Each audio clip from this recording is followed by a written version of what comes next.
Hello అండి, welcome back to my channel. Episode review start చేసే ముందు భరణి గారికి ఇంజ్యూరీ అయ్యి బయటకు వెళ్ళిన మాట నిజమే కదా. సో తను డిశ్చార్జ్ అయిపోయి ఇప్పుడు మళ్ళీ బిగ్ బాస్ హౌస్లోకి వచ్చేసారంట. సో శ్రీజ భరణిలో ఎవరు ఇంట్లోకి వెళ్ళాలనేది ఆడియన్స్ ఓట్స్కి పరంగా వెళ్తున్నారంట. సో మీకు కూడా తెలుసుంటే మీరు కూడా ఓట్ చేయకపోతే వెళ్ళి ఓట్ చేయండి. మీరు ఎవరు రావాలి హౌస్లో, ఎవరిని చూడాలనుకుంటున్నారు? నేనైతే శ్రీజ గారిని చూడాలనుకుంటున్నాను. ఎందుకంటే ఆవిడ వచ్చాక మాధురి గారికి పెట్టిన పాయింట్స్ అయితే మామూలుగా లేదు. ప్రతి ఒక్కరు ఆవిడకి భయపడి తనుజ మీదన్నా కళ్యాణ్ మీదన్నా మళ్ళీ తిరిగి వాళ్ళిద్దరే వెళ్ళి ఆవిడ దగ్గర ఉండి కన్వర్జేషన్స్ పెట్టినప్పటికీ అంత భయపడ్డారు. వేరే శ్రీజ వస్తే ఇట్లా ఉంటుందని ఇది చూపించింది. అసలు సూపర్. భరణి గారు వచ్చినా సరే బాగుంటుంది గేమ్, కానీ శ్రీజ వస్తే ఇంకా బాగుంటుంది అనేది నా ఒపీనియన్ అనమాట. సో ఈ రోజు ఎపిసోడ్ రివ్యూ స్టార్ట్ కట్ చేస్తే షష్ఠి వర్మ గారు వస్తారు. షష్ఠి వర్మ వచ్చి డిమాండ్ని నామినేట్ చేస్తారు. రీజన్ కండబలం ఉంది కానీ బుద్ధి బలం లేదు. ఆవిడ బాగా చెప్పారు ఒక విషయంగా, ఒక గేమ్ ఆడుతున్నప్పుడు ఫిజికల్లీ కాదు మెంటల్లీ కూడా స్ట్రాటజీ పెట్టాలి. ఆ విషయంలో రీతు కనిపిస్తుంది, నువ్వు కనిపించట్లేదు, నువ్వు ఎందుకు ఉంటున్నావు, ఎక్కడ ఉంటున్నావు అనేది చాలా బాగా చెప్పారు. అంటే అంత పెద్దగా చెప్పుకోవాల్సిన పాయింట్స్ కానప్పటికీ కూడా టీమన్ చెప్తుంది ఆవిడ, లేదు నువ్వు వింటే నీకే హెల్ప్ అవుతుంది, నీకు ఎంతోమంది ఎన్నో హింట్స్ ఇచ్చారు కానీ నువ్వు నీ గేమ్ని ఇంప్రూవ్ చేసుకోవట్లేదు, సో ఇప్పుడైనా నువ్వు ఇంప్రూవ్ చేసుకుంటావు అని చెప్పి నేను డాగర్ గుచ్చుతున్నా అంటారు. సో అది అయిపోయాక ఇంకో డాగర్ ఉంటుంది కదా, అది రాము గారికి ఇస్తారు ఆవిడ. రాము వచ్చి నాకు ఎందుకు సేఫ్ ప్లే ఆడారు అనిపిస్తుంది. రాము తలుచుకుంటే మొన్న తనుజ గసిరారు, ఏం తనుజ నామినేట్ చేయొచ్చు కదా. రాము విషయంలో మొన్న మాధురి వాళ్ళ టీంలో ఉంటున్నప్పుడు ఆయనకి కావాల్సినంత హెల్ప్ రాలేదు, అప్పుడు వాళ్ళ టీంలో ఎవరైనా నామినేట్ చేయాలి కదా. నామినేటే చేయలేదు ఆయన తిరిగి వెళ్ళి గౌరవ్ని నామినేట్ చేస్తారు. పాపం ఎవరైతే ఫ్రెండ్ అనుకుంటాడో అతన్ని నామినేట్ చేస్తాడు. గౌరవ్ అయితే డీప్లీ హర్ట్ అవుతాడు, నేనైతే ఎవరిని ట్రస్ట్ చేయను, నువ్వే నా ఫ్రెండ్ అనుకున్నాను, నువ్వు ఇలా ఎలా చేస్తావు అని చెప్పి. ఆ అబ్బాయి చూస్తే జాలేసింది. అసలు ఎక్స్పెక్ట్ చేయలేదు, ఆ అబ్బాయి అస్సలు ఎక్స్పెక్ట్ చేయలేదు. ఆ అబ్బాయి ఎవరి పేరో చెప్తాను అనుకుంటే ఆ అబ్బాయి పేరు చెప్పారు. రీజన్ ఏంటంటే కెప్టెన్సీ నువ్వు ఏం చేస్తుంటే ఏదో తుపాస్ రీజన్లా అనిపించింది. ఫ్రాంక్లీ స్పీకింగ్ వ్యాలిడ్ రీజనే కాదు. రాము గారు ఒక ప్రాపర్ పాయింట్తో నామినేట్ చేస్తే చూడాలని ఉంది, అది మాత్రం జరగని పనిలో అయిపోతుంది. ఒక వారం ఆ ముందు వారం ఏదో ఒక 2 వీక్స్లో అనుకుంటా కరెక్ట్గా కొంత బెటర్ అనిపించింది ఆయన చెప్పిన పాయింట్స్. మిగిలింది ఆయన ఎందుకు ఇది ఇంకా టఫ్ అవుతుందని చెప్పి సేఫ్ ఆడుతున్నారా, ఎలా వెళ్తారో అని సేఫ్ ఆడుతున్నా తెలియదు కానీ సేఫ్ అయితే ఆడుతున్నారు. రాము గారికి అర్థం అవ్వట్లేదు, ఇంకా ముందు వారంలో ఇంకా కష్టం అవుతుంది గేమ్, ఇంకా స్మార్ట్ ప్లే కూడా ఉండాలి, స్మార్ట్ మూవ్స్ ఉండాలి, ప్రాపర్ డైలాగ్ చెప్పాలి, ఇచ్చి పడేయాలి. సో తర్వాత భరణి గారు వస్తారనమాట. ఇప్పుడు స్టార్ట్ అవుతుందండి డిస్కషన్. భరణి గారు రాగానే దివ్య గారు పరిగెట్టి వెళ్ళి పాప ఆయన పట్టేసుకుంటారు. నిజంగా ఆవిడ ఒక కిడ్లానే అనిపిస్తుంది ఆ విషయంలో మాత్రం. తనుజ కూడా ఒక్కసారి మిక్స్డ్ ఎమోషన్స్తో ఉంటుంది అనమాట. సో భరణి గారు రాగానే వెళ్ళి సంజన గారికి డాగర్ గుచ్చుతారు. పాయింట్స్ ఉంటాయి. అసలు చాలా బాగా మాట్లాడారు భరణి గారు. అసలు చెప్పాలి, భరణి గారు ఎప్పుడు కూడా నామినేషన్ టైంలో ప్రాపర్ పాయింట్సే పెడతారు. అసలు అదైతే హ్యాట్స్ ఆఫ్ అతనికి. పాపం ఆయన ఎందుకు వెళ్ళారా లాస్ట్ వీక్ ముందు వీక్ అనేది ఆయన టైం బ్యాడ్ అనే అనుకోవాలి. అసలు బాడీ షేమ్ చేస్తారన్న విషయం గురించి మాట్లాడతారు, ఆల్రెడీ అందరూ మాట్లాడిందే. ఈవిడ ప్రాపర్ పాయింట్ రైజ్ చేశారు. మాస్క్ మ్యాన్ దగ్గరికి వెళ్ళి ఈవిడ ఇట్లా బాడీ షేమ్ అట్లా ఎలా చేస్తారని చెప్పి ఈవిడ ఎలా అయితే మాట్లాడారో మరి ఈవిడ ఒకరికి చేసినప్పుడు కూడా అంతే ఉంటుంది. రూల్స్ పెడతారు కానీ పాటించరు మేడం అన్న రేంజ్లో బాగా ప్రొజెక్ట్ చేశారు. ఆయన ప్రొజెక్ట్ చేయడం కాదు, అదే నిజం కూడాని. అండ్ ఆఫ్టర్ దట్ ఇన్ఫ్లుయెన్స్, రాముని ఆయన ఇన్ఫ్లుయెన్స్ చేయలేదు అని చెప్పి 2 వీక్ నామినేషన్స్లో డిస్కషన్ అయ్యాక కూడా రాము చెప్తాడు లేదు అది తన డెసిషనే అని. అయినప్పటికీ కూడా సంజన గారు వినరు, భరణి గారే చెప్పారు అని అంటారు అనమాట. ఆవిడ ఇంకా ఫిక్స్ అయితే ఆవిడ వినడానికి రెడీగా ఉండట్లేదు. సంజన గారు ఆ పాయింట్ కరెక్ట్ చేసుకుని ఉండుంటే వాళ్ళిద్దరి మధ్యన బాండ్ బిల్డ్ అయ్యి ఉండేది. ఒక రకంగా బాండ్ స్టార్టింగ్లో బాగానే ఉన్నప్పటికీ కూడా రాను సాక్రిఫైస్ చేసినప్పటికీ కూడా అట్లాగా అది మెల్ట్ అయితే వచ్చిందనమాట వాళ్ళిద్దరి మధ్యన ఈక్వేషన్. అది అలాగా ఒక రకంగా చెప్పాలంటే ఇద్దరి మధ్యన ఈక్వేషన్ మెల్ట్ అవడానికి రీజన్ కూడా సంజన గారు చేసిన పనులు, ప్రాంకులు అవనివ్వండి, గుడ్లు తిన్నాం అవనివ్వండి, ఇరిటేషన్ పనులు చేసేసరికి ఆవిడ మీద ఉన్న ఇంప్రెషన్ కూడా అట్లాగా పడుతూ వస్తుంది కదా ఒక మనిషికి. అట్లానే భరణి గారి విషయంలో కూడా జరిగిందని అనిపించింది అసలు. అండ్ గ్రూపిజం చేశారు మీరు, అందుకే నాకు ఇలా టఫ్ అవుతుంది అని చెప్పేసి సంజన అంటది. కానీ ఈ పాయింట్ అయితే ఒక రకంగా రాము అని, సుమన్ శెట్టి అన్న అని, ఇద్దరు కూతుళ్ళని, ఇదైతే బాగానే ఆవిడ గ్రాఫ్ గీసింది. కానీ ఎవరు ఉన్నప్పటికీ కూడా సంజన గేమ్ ఆడాలి. సో భరణి గారు పాయింట్కి ఆవిడ ఎంత డిఫెండ్ చేసుకున్నప్పటికీ కూడా ఒక మాట మాట్లాడుతుంది ఆ డిఫెండ్ చేసుకునే ప్రాసెస్లోని. ఏం గేమ్ ఆడారు మీరంటే, నేను ఆడాను కాబట్టి ఇక్కడ ఉన్నాను, మీరు ఆ బాండింగ్స్ పెట్టుకున్నారు మీరు బయటకు వెళ్ళిపోయారు అని అంటది. అస్సలు సంజన గారికి అర్థం అవ్వట్లేదు వాళ్ళు రీఎంట్రీ వచ్చి వస్తే ఒకవేళ తన పరిస్థితి ఏంటి అని. ఆవిడ ఎంత ట్రాన్స్పరెంట్ అంటే ఆ విషయంలో మెచ్చుకోవాలో, ఆవిడ్ని లాజికల్గా అంటే స్ట్రాటజిక్గా ఆడి మాట్లాడితే ఇంకా బాగుంటుందని ఆవిడ ఎందుకు తెలుసుకోవట్లేదా అర్థమే కాలేదు అసలు చెప్పాలంటే. అండ్ ఇంకో మాట అంటారు, హౌస్ మేట్స్కి ఎలాగో రెస్పెక్ట్ అయ్యారు, కెప్టెన్కి రెస్పెక్ట్ ఎవరా అని. ఈ కెప్టెన్ గొడవ గురించే డిస్కషన్ జరుగుతుంది అనమాట. సుమన్ శెట్టి గారిని అట్లా ఎలా అంటారు అది ఇది అని. సో నేను ఎక్కడ రెస్పెక్ట్ ఇవ్వలేదు, నేను ఇచ్చాను అని ఆవిడ డిఫెండ్ చేసుకుంటుంది. సారీ చెప్పాను అంటారు. ఈయన అంటారు, అందరినీ అంటారు, అందరికీ సారీ చెప్తారు, ఇదేనా మీ గేమ్ అని అంటారు. బట్ చెప్పాలంటే ఇదైతే కరెక్ట్ అండి. సంజన గారి గేమ్ చాలా బాగుండేది. కానీ ఆవిడ ఎప్పుడైతే మిస్టేక్స్ మీద మిస్టేక్ చేసి అందరికీ మళ్ళీ ఓకే అది నాకు అలవాటు అయిపోయింది నేను అనిసాను అని చెప్పి సారీ చెప్పడానికి వస్తున్నారు, అక్కడే ఆవిడ గేమ్ స్పాయిల్ అవుతుంది. ఆవిడ కానీ ఇవన్నీ దృష్టిలో పెట్టుకుంటే ఖచ్చితంగా ఆవిడ గేమ్ మారాలి. కానీ కోపంతో పెట్టుకుంటే గేమ్ మారదు. స్ట్రాటజీగా ఓకే ఇవన్నీ నేను ఇక్కడ కరెక్ట్ చేసుకోవాలి, ఇక్కడ ఉండాలి అని ఆలోచించి ఆవిడ ప్రాపర్గా థింక్ చేసి ఎక్కడ ఎలాంటి అడుగు వేస్తే ఆవిడకి బెనిఫిట్ అవుద్దో, గేమ్లో ఎలా వెళ్ళాలనేది కూడా ఆలోచించుకోవాలి. ఒక రకంగా నాగార్జున గారు కూడా వీకెండ్ అంటారు, గేమ్ అంటే ఎవరి మాస్క్ మ్యాన్ నేను వీళ్ళతో ఉండలేకపోతున్నా పక్కన ఉంటున్నాను అన్నప్పుడు, సిచ్యువేషన్ వచ్చినప్పుడు అందరితో ఉండాలి, అందరినీ కలుపుకుంటూ వెళ్తేనే ఏదైనా సాధ్యం అన్నట్టు మాట్లాడతారు. ఆ కలుపుకునే గుణం ఏంటంటే ఆవిడకి నచ్చినప్పుడు వస్తుంది, ఆవిడకి నచ్చినప్పుడు అది మళ్ళీ పక్క వెళ్ళిపోద్ది. అలా ఎవరు ఉండలేరు కదా, that's not the part of journey కదా అని అనిపించింది. సో ఇంకొక మాట అంటారు ఈయన, అసలు నేను ఆడాను నా ఆట, నువ్వేం ఆడావు ఇంత నా 7 వారాలని చెప్పేసి అంటారు.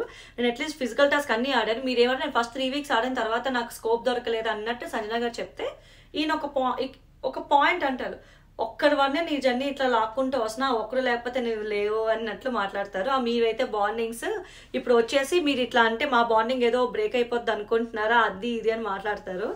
చెప్పాలంటే ఒక రకంగా సంజన గారు గేమ్ లేకపోయినా ఒక రకంగా ఇమాన్యుయల్ గారి వల్లనే వెళ్తున్నారని చెప్పాలి. అదైతే 100%. ఎందుకంటే లాస్ట్ 3 వీక్స్ నుంచి ఆవిడ గేమే లేదు కనీసం.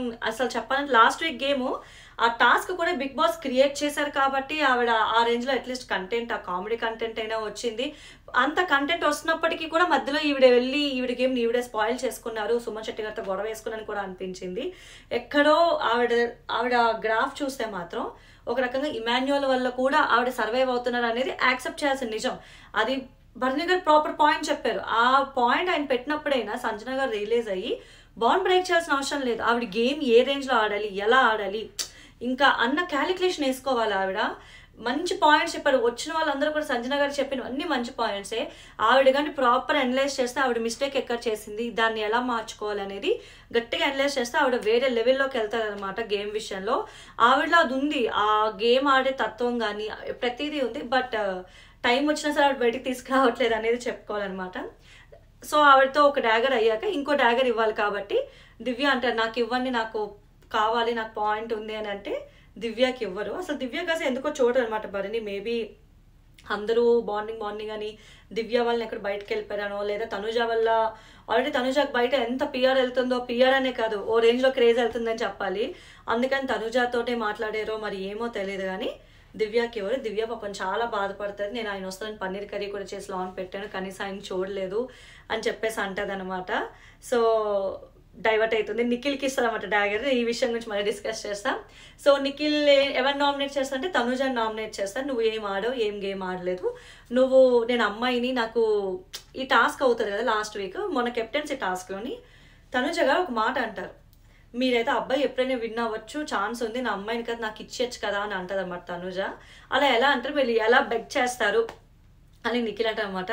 నిఖిల్ అసలు సూపర్ అనిపించింది. తన మన అని లేకుండా పాయింట్ వచ్చినప్పుడు పెట్టాడు. ఆయనలో కూడా థాట్ ప్రాసెస్ ఉంది అని అనిపించింది. ఎవరికి ఏ పాయింట్ అయినా మొహమాటం పడకుండా ఏమీ లైన్స్ లేకుండా ఆయన పెట్టారు. సూపర్ అసలు. ఎందుకంటే వచ్చినప్పుడు తనుజకి ఆయన పొగిడి ఇట్లా మాటలు చెప్పారు, మంచి గేమ్ ఆడతారు, బాగుంటారు అని. కానీ ఇప్పుడు నిఖిలే వచ్చి తనుజకి ఇట్లా పాయింట్ పెడతారనమాట. నువ్వేం ఆడావు అని చెప్పేసి తనుజ అంటారు. నేనెందుకు ఆడలేదు, నేను చూస్తే నేను ఆడాను, నీతో పోలిస్తే బెటర్ అని చెప్పి అంటాడు అనమాట. వాళ్ళిద్దరిది ఒక డిస్కషన్ అవుతుంది. బట్ ఏదైనా సరే తనుజ గారికి పెట్టిన పాయింట్ అయితే రైటే. తనుజ గారు అలా అడుగుండకూడదు. ఇప్పటి వరకు తనుజ గారు ఎప్పుడూ కూడా అట్లా ఉమెన్ కార్డ్ కానీ ఏది ప్లే చేయలేదు. ఈ సీజన్లో మాత్రం అదైతే హైలైట్. ఆవిడ కూడా టాస్క్ మరి ఆడలేకో ఇంకా ఫెడ్అప్ అయిపోయి అమ్మాయిని కదా నాకు ఇచ్చే అన్న మాట అనకుండా నాకు ఇచ్చేచ్చు కదా అంటే ఆ అమ్మాయి అన్న పేరు వచ్చుండదు కాదేమో. బికాజ్ ఇప్పుడు ఆ మాటే పట్టుకొని కూడా ఆవిడకి అంటున్నారు. కానీ ఆడింది, ఆవిడైతే ఒంట్లో బాగోకపోయినా ఆడింది. అదైతే ఒప్పుకోవాల్సిన నిజమని చెప్పాలి అన్నిటికీ మించి. సో నిఖిల్ ఏమో తనుజ గారు నామినేట్ చేస్తారు. ఇంకా గేమ్ అక్కడితో అయిపోయిందంటే ఇంకా రీఎంట్రీస్ వాళ్ళందరూ వచ్చారు, మంచిగా నామినేట్ చేశారు, వెళ్ళిపోతారు. వెళ్ళేటప్పుడు కూడా భరణి గారి దగ్గర అందరినీ దగ్గర తీసుకుంటే అప్పుడు తనుజ అంటారు, నాన్న నా వల్ల మేము వెళ్ళిపోయామంటే ఇంట్లో అందరూ అంటున్నారు, ఎవరైనా సంజన అంటున్నారు అని అంటే లేదు అలా ఏం కాదు చర్చ అట్లా ఏం కాదు అంటారు. కానీ దివ్య దగ్గర కనీసం రారు, కన్సోల్ చేయరు అనమాట. దివ్య పాపం చాలా చాలా ఫీల్ అవుతుంది. మరి నిజమే కదా, ఒక్కసారిగా బయట వెళ్ళి వచ్చి ఇంట్లో ఒక్కసారి క్లోజ్ ఉండి బయటకు వెళ్ళి రాగానే తనుజతో ఉండి దివ్యతో ఉండకపోతే దివ్య ఎలా క్యాలిక్యులేషన్ వేసుకుంటారు. పాపం దివ్య క్యాలిక్యులేషన్ ఎంత వేసుకోలేకపోతారు, ఎమోషనల్గా డౌన్ అయిపోతారు అనమాట. చెప్తారు ఇమాన్యుయల్ డీమన్ కూడా చెప్తారు అలా ఏం కాదు, ఆయన బయట ఏదో చూసే ఉంటారు, నీ మంచి గురించి చేస్తుంటారు, అట్లా పెట్టుకోవద్దని నచ్చ చెప్తారు. బాగా అనిపించింది. ఇమాన్యుయల్ డీమన్ ఇద్దరు వచ్చి ఆవిడ ఏడుస్తుంటే అడ్రస్ చేశారనమాట. సో అదైతే చాలా బాగుంది. నేను తనుజ నా వల్లే వెళ్ళిపోయానని చెప్పి వెంటనే అక్కడ దువ్వాడ మాధురి గారి దగ్గర ఇక్కడ సంజన ఇన్విజిబుల్ కదా, సంజన ఏదో ఇట్లా ట్రై చేస్తూ ఉంటుంది. బట్ అక్కడ కూడా చెప్పుకున్నప్పటికీ కూడా కాదు అని చెప్పారు అని చెప్పేసి ఆవిడ ఒపీనియన్ని షేర్ చేసుకుంటారు తనుజ గారు మాధురి గారితో. నా కాన్సెప్ట్లోనే ఉండట్లేదు ఆయన. మరి ఆయన ఎందుకు లో అయ్యారో ఎందుకు డౌన్ అవుతున్నారా అనేది మరి ఆయనకే తెలియాలి, అది మాత్రం చెప్పాలి. సో ఇక్కడ ఈ డిస్కషన్ అయిపోతుంది అనమాట. సో ఇమాన్యుయల్ అండ్ డెమన్ దివ్య వీళ్ళు ముగ్గురు ఒక చోట కిచెన్లో ఉంటున్నప్పుడు ఊరుకోబెడతారు, అది అయిపోతుంది. గౌరవ్ అయితే ఎంత డీప్గా హర్ట్ అవుతాడంటే ఎక్స్పెక్టే చేయడు అనమాట. అంటే పాపం ఒక టాస్క్లో ఆ ప్రీవియస్ టాస్క్ ఆడడం వల్ల వీళ్ళ కోఆర్డినేషన్ ఉండి ఆ టీమ్ ఎలాగైనా విన్నాళ్ళని కలిపి ఆడడానికి ప్రాసెస్లో వీళ్ళు ఫ్రెండ్ అవుతారు. గౌరవ్ కూడా రాముని ఒక మంచి ఫ్రెండ్గానే ట్రీట్ చేస్తారు. ఎప్పుడైతే రాము నామినేట్ చేస్తే అసలు తీసుకొని చాలా బాధపడతాడు. అసలు మనకి ఎపిసోడ్లో చూపించింది చాలా తక్కువ, లిటరలీ అతను కొంచెం కంట్లోంచి నీళ్ళు కూడా వస్తాయి. సో అతను అంత హార్ట్కి తీసుకుంటాడని అర్థమైంది. ఇంకొచ్చి రాము దగ్గరే కూర్చొని చెప్తాడు, బ్రో ఈ హౌస్లో ఎవరిని నమ్మకూడదు, నమ్మకమే లేదు అని అంటే యాజ్ ఎ ఫ్రెండ్గా నీకు సజెషన్ చెప్పాను అంతే అని రాము అంటే, వద్దు ఫ్రెండ్ అది కాదు, నువ్వు ఫ్రెండ్ అన్న మాట తీయొద్దు అని అంటాడు అతను. ఆయనకి లాంగ్వేజ్ రాదు కానీ ఆయన భావం చాలా బాగా కన్వే చేస్తున్నాడు ఆయన. అసలు చెప్పాలంటే రాము సేఫ్ ఆడని అందరికీ తెలుసు. అతనికి అంతమంది పాయింట్స్ ఉన్నా తీసుకొచ్చి గౌరవం వేయడం చాలా తుపాస్ రీజన్ అది చెప్పాల్సిన అవసరమే లేదు. అది నేనైతే అసలు అగ్రీ అవ్వను. పాప ఆ అబ్బాయిని అనవసరంగా లాగాడు నామినేషన్స్లోకి. ఒకవేళ పొరపాటున గౌరవగానే వెళ్ళిపోతే మాత్రం ఆ బాధ రాముకి తినేస్తారని చెప్పుకోవచ్చు. అట్లాగా చెప్తారనమాట. బట్ రాము ఒక మాట అంటాడు, ఓటింగ్ బ్యాంకింగ్ కోసం నువ్వు చేస్తున్నావా ఈ డిస్కషన్ అని అంటే అసలు గౌరవ్ ఇంకా లేచి ఇదవుతాడు. అసలు అలా కానే కాదు, నేనైతే నమ్మేదే లేదు, ఇంకా ఇదే ఫైనల్ అన్నట్టు మాట్లాడతాడనమాట. ఇప్పుడు కట్ చేస్తే అర్ధరాత్రి గుసగుసలు Emmanuel and Demon and Rithu మాట్లాడుకుంటారు. ఇమాన్యుయల్ చెప్తారు తనుజ గురించి, ఎప్పుడు తన చుట్టే తిరగాలి, తన వైపు తనకే సపోర్ట్ ఇవ్వాలి, తనకే చేయాలంటే ఎట్లా అవుతుంది, ఎంత హెల్ప్ చేసినా సరే నువ్వు నాకేం హెల్ప్ చేస్తావు, నువ్వు నాకేం చేయలేదని మాట్లాడుతుంది, ఎంత చేసినా తృప్తి ఉండదు ఆవిడికి అన్నట్టు మాట్లాడతారు. పాపం ఇమాన్యుయల్ అయితే ఈ పాయింట్ని తిప్పి కొట్టి చెప్పి ఆయన ఎంత బాధపడుతున్నాడంటే ఒక్కసారి కూర్చుని తనుజతో చెప్పేస్తే అయిపోతుందేమో అనిపిస్తుంది. మేబీ తనుజ కూడా ఒప్పుకోరు, వినరు. అందుకేనేమో ఇమాన్యుయల్ మళ్ళీ ఆ కోపం అన్ని ఎందుకు ఫేస్ చేయడం అని చెప్పి చెప్పట్లేదు తెలియదు. కానీ ఇమాన్యుయల్ అయితే ఈ పాయింట్ని అయితే వదలరు అనమాట, అదైతే fix. So next day morning అందరు లేవడం జరుగుద్ది, సాంగ్ వేయడం జరుగుద్ది తెలిసిందే. After that Bigg Boss announcement వస్తుంది. ఇట్లాగా ఇంట్లోకి రీఎంట్రీస్ వస్తున్నారు వాళ్ళిద్దరూ ఉండడానికి ఇంతకుముందు చేసిన తప్పులు ఏమైనా ఉంటే ఎలా కరెక్ట్ చేసుకోవాలి ఏంటి అని సజెషన్ ఇవ్వమంటారు. సో ఒక మిర్రర్ రూపంలో ఒక టాస్క్ పెడతారనమాట. ఈ టాస్క్ ముందు రీతు డెమోన్ది గొడవ ఏందో కానండి, చూసే వాళ్ళకి కాదు ఇంట్లో ఉన్నోళ్ళు కూడా విసిగిపోయి ఇమాన్యుయల్ వచ్చి అంటే ఒరే ఏందిరా మీరిద్దరు ఏదో టాపిక్ ఎందుకురా గొడవ పెట్టుకుంటారు, ఆపండిరా చూడడానికి కూడా ఇంకా బాగోదని చెప్తారు. అంటే హౌస్ మేట్స్ అందరూ ఏదో ఒక జోన్లో ఉంటే వీళ్ళిద్దరు మాత్రం నా చాక్లెట్ నువ్వు నాకెందుకు ఇవ్వలేదు, నీ చాక్లెట్ నాకెందుకు ఇవ్వలేదు అన్న రేంజ్లో గొడవ ఆడుతూనే ఉంటారు. ఇద్దరు అరుచుకుంటూనే ఉంటారు. రీతు గారికి ఆ ఎనర్జీ లెవెల్స్ ఎక్కడి నుంచి వస్తుందో తెలియదు. అబ్బా ఏం అరుస్తుందో ఆవిడైతే, అసలు డిమాండ్ అంతే రీతు అంతే, ఇద్దరు వాళ్ళకి ఆ టాపిక్ తప్ప ఇంకో టాపిక్ లేదు, ఇద్దరు రైట్ అని ప్రూవ్ చేద్దాం అన్నది తెలియదు కానీ అయిపోయింది. ఇంకోసారి ఆ గొడవ మాత్రం వేయకండి అయ్యా, చూసేది తట్టుకునే ఓపిక అయితే మాకు లేదు, ఇంకేదైనా కంటెంట్ ఉంటే వేయండి అన్నట్లు అనిపించింది. సో భరణి గారు ఇంట్లోకి వచ్చారు కదా, సో భరణి, తనుజ, దివ్య, సుమన్ శెట్టి గారు ఒకవైపు వెళ్ళిపోయి మాట్లాడేసుకుంటారు, ఫ్యామిలీ అంతా కుటుంబం కూర్చొని మాట్లాడుకుంటారు. తర్వాత ఇక్కడ ఫ్రెండ్స్ ఎవరైతే వీళ్ళు ఉన్నారు శ్రీజ, కళ్యాణ్ వీళ్ళందరూ కలిపి కూర్చొని మాట్లాడుకుంటారు. అయితే ఒక రకంగా చెప్పాలంటే పాపం కుటుంబం అనకూడదులేండి, పాపం ఆ పదం వల్ల ఆయన వెళ్ళిపోయాడేమో, నేను కూడా ఎందుకు చెప్పడం. ఒక రకంగా ఆయన చెప్తాడు ఇక్కడ వద్దు, ఎవరికి ఎవరు సపోర్ట్ చేసుకోవద్దు, బాండ్ వద్దు, ఈవెన్ మాధురి గారితో వద్దు, బాండ్ వద్దు అని కూడా తనుజ చెప్తాడనమాట భరణి. తనుజ అంటే నేను వద్దంటున్నాను అన్న, తనే వచ్చి ఉంటుంది, నేనేం చెప్తాను, నేను నో అని చెప్పినా వచ్చి ఉంటుంది అని అంటది అనమాట. సో అయిపోయింది. మాధురి గారి ఈక్వేషన్ భరణి గారు వచ్చాక ఎలా ఉంటుందో చూడాలన్నమాట. సో అయితే దివ్య అంటే మీరు ఎందుకు నాకు డాడీ ఇవ్వలేదు, నేను తనుజని నామినేట్ చేద్దాం అంటున్నాను, మీరు ఎందుకు నాకు ఇవ్వలేదు అని చెప్పి వెళ్ళి అడుగుద్ది.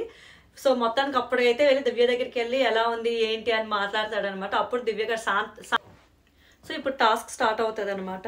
అయితే ఫస్ట్ దివ్య గారితో స్టార్ట్ చేయిస్తారు. దివ్య గారు బన్నీకి చెప్తారనమాట, మంచితనంతో ఉండద్దు, ఆ మంచితనాన్ని ఆసరా చేసుకుంటున్నారు, ఒక గేమ్ ఆడుతున్నప్పుడు నేను మాత్రం విన్ అవ్వాలి అనుకుని ఆడండి, లేకపోతే ఎవరు విన్ అయినా పర్లేదని యాటిట్యూడ్తో ఉంటే అది మిమ్మల్ని ఆసరాగా చేసుకుంటున్నాను అంటది అనమాట దివ్య.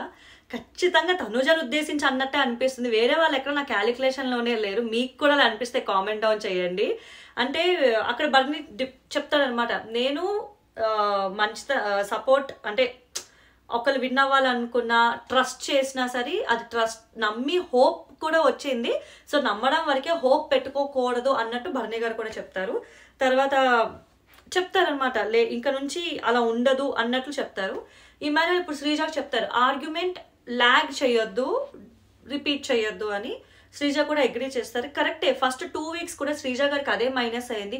ఎక్కడికి వెళ్ళినా సరే ఆర్గ్యుమెంట్ పెట్టి పెట్టి అరిచి అబ్బా చిరాకేసింది అనమాట అరుపులకి. అండ్ ఆ విషయం అయితే శ్రీజ గారు కూడా అది కరెక్ట్ చేసుకుంటే ఇంకా బాగుంటుంది, ఎందుకంటే ఇప్పుడు వచ్చాక కూడా ఆవిడ ఆర్గ్యుమెంట్స్ పెడితే అది కూడా రాంగ్ క్యాలిక్యులేషన్ వెళ్తుంది. మొన్నట్లాగా వచ్చి పాయింట్ టు పాయింట్ కరెక్ట్గా మాట్లాడిన చోట మాట్లాడి నామినేట్ చేయించారు చూడండి, అదైతే హైలైట్. అసలు శ్రీజ 2.0 వర్షన్ మాత్రం అట్లా ఉంటే వెళ్ళిపోయినట్టే సీజన్, ఇంకెక్కడికో వేరే రేంజ్కి ఎదుగుద్ది అనమాట. సో డీమన్ వచ్చి భరణి గారికి అంటారు, ట్రస్ట్ పోయింది, మీరు నాకు ట్రస్ట్ బ్రేక్ చేశారు, స్టాండ్ తీసుకోవాల్సిన చోట స్టాండ్ తీసుకోలేదు, మరి ఏదో కాదండి ఆ బెడ్ టాస్కే డీప్లీ హర్టెడ్, డీమన్ అయితే డీప్లీ హర్టెడ్, గేమ్లో ఆయన అట్లా ఆడారు, ఈయనది యాక్సెప్ట్ చేయరు, స్టాండ్ తీసుకోవడం అంటే అసలు ఆయన విషయమే కాదు. రాముది సంజనాది ఆ టాపిక్ భరణి గారిది వచ్చి తీసుకొచ్చి మీరు స్టాండ్ తీసుకుంటే బాగుంది అంటే అదైతే నాకు వ్యాలిడే కాదనిపించింది. సరే ఐ విల్ టేక్ కేర్, ఇంకా లాస్ట్లో భరణికి కూడా అర్థమైంది, సరే ఓకే అని చెప్పి ఇంకా అంటాడు. సంజన అంటారండి భరణి గారికి ఏం మార్చుకోవాలని అంటే, ఆ సాక్రిఫైస్ అనే దానికి ప్యూరిటీ పోతుంది, అది తేవద్దు, అది మార్చుకోవాలి, let's do a fresh start అని అంటారు. Okay let's do a fresh start, that is okay. ఆ ప్యూరిటీ పోవడం ఏంటి, దానికి ఏమైనా కొలుస్తున్నారా? మరి ఈవిడ రూల్స్ పెట్టి ఈవిడ పాటించడం ఆవిడకి అప్పుడు అర్థం కాదా? సంజన గారు నిజంగా భరణి గారు అంటే మేడం రూల్స్ పెడతారు కానీ పాటించరు అన్నట్టు చెప్తారు కానీ చెయ్యరు, అదే తేడా అని అనిపిస్తుంది. ఆవిడైతే అది అనవసరం, ఆయన సాక్రిఫైస్ చేయడం వల్ల ఆవిడ హౌస్లో ఉన్నారు, ఆవిడ హౌస్లో ఉండడం వల్లే ఈరోజు ఈ పాయింట్ పెట్టగలరనే విషయం ఆవిడ మర్చిపోకూడదు, అది మాత్రం అది జరగదేమో. ఆవిడ ఇంకా అక్కడే ఉంటారు, ఆ సాక్రిఫైస్ తీసుకురాకుండా ఉంటే ఆవిడ గిల్ట్ ఉంటుంది కదా, అయ్యో ఇలా చేసా ఇలా అవుతుంది అని, ఆవిడ గిల్ట్ పోవడం కోసం ఆవిడ మాట్లాడుతున్నారు అన్నట్లు అనిపిస్తుంది. సుమన్ శెట్టి గారు వచ్చి భరణికి అంటారు బాండ్స్ పెట్టుకోవద్దు అని. Yes that is right. ఇప్పుడు అయితే ఖచ్చితంగా భరణి గారు ఎవరితో కూర్చోకూడదు, ఎక్కువ బాండ్స్ పెట్టుకోకూడదు, ప్రాపర్గా ఆయన గేమ్ ఆయన ఆడాలి, మంచి ఎంటర్టైనింగ్గా ఉండాలి అనేది అయితే ఎవ్రీబడి ఆర్ ఎక్స్పెక్టింగ్ అసలు. అండ్ గౌరవ్ కూడా వచ్చి భరణికి ఆ ప్రీవియస్ టాస్క్లో ఓవర్ కాన్ఫిడెంట్గా ఆడాడు అంటారు, అది టీమ్ టాస్క్, ఆయన చెప్తాడు అది టీమ్ టాస్క్ నాదే కాదు అని. చెప్పాలంటే గౌరవ్ ఎట్లా చెప్తాడు ఓవర్ కాన్ఫిడెంట్ అని, గేమ్ విన్ అవ్వడానికి కదా ఎవరైనా ఆడతారు, ఓడిపోవడానికి ఎవరు ఆడరు. ఒక టీమ్ టాస్క్లో ఆయన ఎలాగ ఇండివిజువాలిటీగా ఉంటుంది, అందరూ కలిపి తీసుకోవాల్సిన డెసిషన్, ఆయన గేమ్ ఆడుతున్నప్పుడు ఆయనతో పాటు టీమ్ మెంబర్స్ కూడా భారం ఉంటుంది కదా. సో అక్కడితో గౌరవ్ పాయింట్ కూడా ఆయన మాట్లాడతారు, ఓవర్ కాన్ఫిడెంట్ కాదు ఇలా అని చెప్పి డిఫెండ్ చేసుకుంటారు. నేను అగ్రీ చేయరు, చూసుకుంటాను జాగ్రత్తగా అని అంటారు. ఇప్పుడు వస్తుందండి హైలైట్ కామెడీ, మాధురి గారు వచ్చి శ్రీజాకి మైండ్ యువర్ వర్డ్స్ అంటారు. ఈవిడికంటేనా ఈవిడ షటప్ అంటది, సెన్స్లెస్ వేలో ఉంటుంది, కామన్ సెన్స్ లేదంటది, బుద్ధి లేదంటది, బ్యాడ్ క్యారెక్టర్ నీది అంటది, జుట్టు పట్టుకుని నేలకేసి కొడతానంటది. ఈవిడికంటే వర్డ్స్ ఎవరైనా మైండ్ చేయగలరా సార్? ఈవిడ కదా చేసుకోవాలి. ఈవిడ చెప్పుకోకుండా పాప ఎందుకు ఆ అమ్మాయికి చెప్తుంది? ఆ అమ్మాయి చాలా బెటర్. అసలు అమ్మాయి ఇంతలా అయితే ఈరోజు చేయలేదు కదా. శ్రీజ కూడా అంతే ఒప్పుకోదనమాట. నేను ఎందుకు ఒప్పుకుంటా, నేను ఒప్పుకోను, అది నాలో అయితే అది లేదు, నేను సజెషన్ కూడా తీసుకోను అన్నట్టు మాట్లాడుతుంది. సూపర్ అనిపించింది. దువ్వడం మాదిరి కూడా అక్కడ ఏం ఎక్స్టెండ్ చేయకుండా వెళ్ళిపోతుంది అనమాట ఆవిడ కూడా. అంటే ఆవిడ మైండ్ హర్ వర్డ్స్ అంటున్నప్పుడు ఆవిడ కూడా తెలియదు కదా ఆవిడ ఎలా మాట్లాడుతుంది అని. ఆ పాయింట్ మరి ఉండదు. ఇదంతా అయిపోతే ఇక్కడికి వెళ్ళి దివ్య గారు గొడవడతారు. ఓవర్ కాన్ఫిడెంట్ అని ఎలా ఉంటే ఆ టీంలో మెంబర్ నేను కూడా అని. అక్కడ తనుజని బర్నీ అంటారు, కూర్చొని మాట్లాడదు. బర్నీ అంటారు చెప్పు తనకి అట్లా మాట్లాడద్దు, నేను ఆల్రెడీ మాట్లాడే కదా, మళ్ళీ ఎందుకు మాట్లాడడం స్ట్రెచ్ చేయడం అని. అంటే అది నేను చెప్తే బాగోదు, మీరు చెప్తేనే బాగుంటుంది, మీరే వెళ్ళి చెప్పండి అని. అంటే దివ్యకి పిలిచి చెప్తే నేనేం మీ గురించి మాట్లాడట్లేదు, ఆ టీంలో నేను ఉన్నాను, అంటే నా పాయింట్ చెప్తే మీకు మీకోసం మాట్లాడినట్టేనా అని అంటారు. అందరికీ తెలుస్తుంది దివ్య వచ్చి బన్నీ కోసమే అది తీసుకోలేక మాట్లాడుతుంది అని. అసలు దివ్య గారు ఆగాలి, కొంచెం బ్రేక్ వేయాలి. ఎవరైనా చెప్పండి రా బాబు అన్నట్టు అనిపిస్తుంది అనమాట. కానీ ఆవిడ ఆగదు. అండ్ తనుజ గారికి బర్నీ గారికి కూడా ఒక డిస్కషన్ అవుతుంది అనమాట. డోంట్ టాక్ బిహాఫ్ ఆఫ్ మీ, ఎవరు వాళ్ళు ఇండివిజువల్గా ఉండండి, ఎవరు బాండ్స్ పెట్టుకోవద్దు, ఎలాంటి బాండ్స్లో ఇరుక్కోవద్దు అంటే తనుజ గారు కూడా అగ్రీ చేస్తారు. అండ్ ఇక్కడతో ఎపిసోడ్ అయిపోతుంది. సో ఇప్పుడు శ్రీజ ఇంట్లో ఉండాలా, భరణి ఇంట్లో ఉండాలా అనేది ఒక ఓటింగ్ త్రూ వెళ్తుంది. మీరు ఏ కంటెస్టెంట్ని ఇంట్లో ఉండాలి అని అనుకుంటున్నారో వాళ్ళకి ఖచ్చితంగా ఓట్ వేయండి ఇప్పుడే వెళ్ళి. అండ్ నా రివ్యూ కానీ మీకు నచ్చినట్టయితే don't forget to like, share and subscribe my channel. ఎప్పటికప్పుడు లైవ్ అప్డేట్స్ కూడా నా ఛానల్లో పోస్ట్ చేస్తున్నాను in the form of shorts. వెంటనే వెళ్ళండి, నా ఛానల్ని చూడండి, షార్ట్స్ త్రూ అప్డేట్స్ తెలుసుకోండి. అండ్ ఈ వారం ఎవరు ఎలిమినేట్ అవుతారు అనుకుంటున్నారో కూడా కామెంట్ డౌన్ చేయండి. అండ్ నాకు తెలిసిన అప్డేట్ ప్రకారం పాపం గౌరవ్కి, రాముకి ఓట్స్ రావట్లేదు. మాధురి గారికి సడన్గా ఓట్స్ స్పైక్ అయ్యాయన్నమాట. ఎక్కడ తగ్గని తనుజ గారు అయితే ముందు ఒకటి తనుజ అన్న రేంజ్ దూసుకెళ్తున్నారు. చూడాలి ఈ వారం ఎవరు ఎలిమినేట్ అవుతారో. అండ్ ఈ వారం కెప్టెన్సీ టాస్క్ కూడా ఇంకా స్టార్ట్ కాలేదు. బికాజ్ వీళ్ళిద్దరి రీఎంట్రీస్కి ఇప్పుడు టాస్క్ ఉండబోతుంది. నెక్స్ట్ అయితే కెప్టెన్సీ కాదు, ఫస్ట్ వీళ్ళిద్దరి మధ్యన టాస్క్ ఉంటుంది, శ్రీజాకి అండ్ బర్నీ గారికి మధ్యలోని. చూడాలి ఎవరు విన్ అవుతారు, ఎవరు ఉంటారు అన్నది. ఎవరు ఉంటారు హౌస్లో, ఎవరు ఉంటే బాగుంటుంది కూడా కామెంట్ డౌన్ చేయండి. బాయ్.